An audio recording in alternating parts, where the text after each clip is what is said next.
Welcome back. Some good news for prospective students. NSFAS is allowing those who missed the application period to apply. It says this is to help alleviate the financial burden on deserving students. The window opens tomorrow and stays open for the next 2 weeks. So let's discuss this right now with the spokesperson, Mr. Kagisho Mamabolo from NSFAS. Mr. Mamabolo, thank you for your time and good morning to you. I'm sure this is the news that some students needed to hear, especially those who do qualify but needed the funding. We'll get into the details around how long this window period is for and what needs to be done. But what actually advised this decision by the NSFAS board?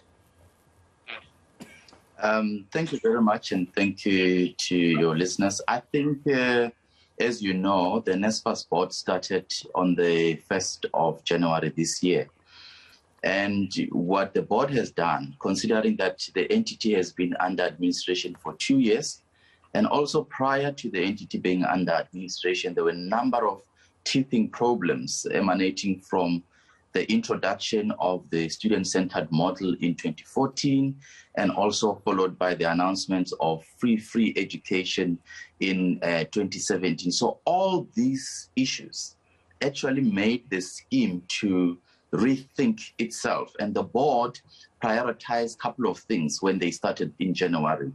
The board has already reviewed more than 8 policies that impact on the student funding, and at the heart of everything was number of students who qualifies for NSFAS but could not apply for one reason or the other. So that's why the board made the concession to say, these are NSFAS qualifying students. Perhaps we need to relook at another opportunity for them.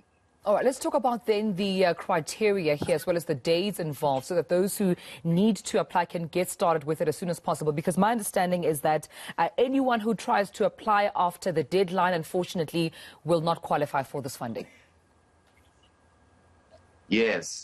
In fact, the process is as follows. So because the universities are aware of students that qualifies for NSFAS, we have then requested to compile a list of... Are you still with us, Kagisho? We've just lost your audio. Yes, I'm still here. Yes, so the universities have been asked to the universities have been asked to compile a list of students that qualifies for NSFAS but do not have any form of funding and have not been able to apply for funding. That's the first condition. The second condition is that these students should be submitted by the university. So a student cannot submit the application directly to NSFAS. So NSFAS will then receive a list of qualifying students from the institutions, and then we are going to upload those students on our website and create access only for those students. So it's very important for us to encourage all students to go to their financial aid office and submit their names. And this period is only a once-off period, and you won't be opened again. Yeah, and when we talk about this particular period, I mean, if my dates are correct, you can clarify for me there and confirm. It's open from the 18th of August to the 3rd of September, meaning the 3rd of September is the last day for application. Yes, the dates are correct, and we are only giving it this 2 weeks period because, remember, NSFAS at this point usually opens for applications for 2022. As soon as we finish with this window, we will then be opening for 2022. The dates are correct.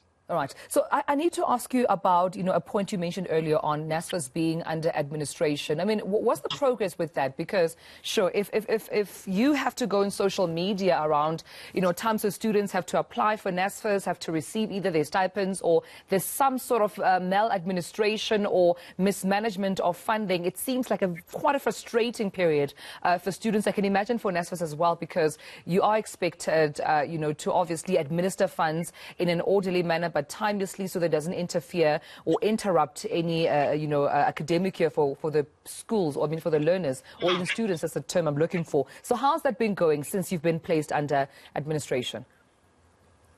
Well, the administration period ended in December last year. And as a result, we then appointed a new CEO who started in December, and we appointed a new board. And since then, NSFAS has already processed over 840,000 applications, with more than 720 being successful. So we haven't really seen a lot of challenges this year because the administration actually elevated our application process and the turnaround time. And the budget, can you share the budget for this funding, this particular funding that we are speaking of, Mr. Mamabolo? We have not really quantified the funding. In fact, that's why we are asking the universities to collate the number of students, and after that, we will then be able to determine how much is needed. All right. Well, of course, I think the most important dates to remember, the 18th August to 3rd September. If you are a student in need of financial assistance through NSFAS, make sure that you are aware of this window period. And universities being appealed and asked there to also assist in compiling those lists. Thank you so much, spokesperson Kagisho Mamabolo, for your time.